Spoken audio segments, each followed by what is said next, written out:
traveling through Rocky Point, milepost 6.9 on your road map. And this is where the workers met their first big obstacle, a solid wall of granite we call Rocky Point. There was 450 tons of black blasting powder used during the construction of this railway. And to put that into perspective for you, 450 tons would fill 44 of these train cars.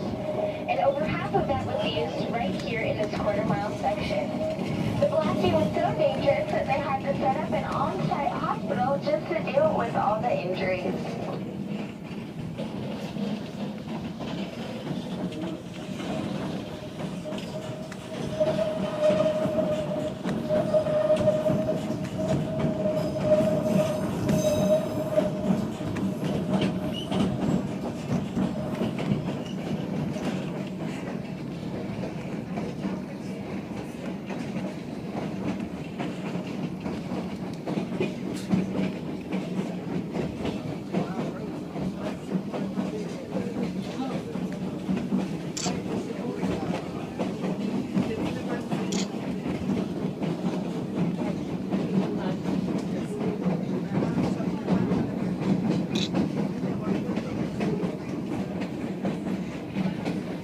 Start looking down into your left and you'll see the remains of Brackett's Toll Road. George Brackett, former mayor of Minneapolis, Minnesota, was approached by a group of Skagway boosters to help build a wagon road from the city over the Whitepath Summit. They wanted him to fund to help build that road, but they never came through, so George Brackett paid it all out of pocket.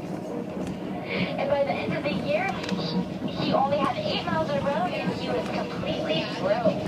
So he tried to charge a toll, $1 per person and $10 per wagon. But those stampeders would not have it and they threw his toll booth into the river below. Now after you see the sign for Brackett's Toll Road, look down and to your left at the Skagway River and you will see the most violent section where we have some Class 6 rapids.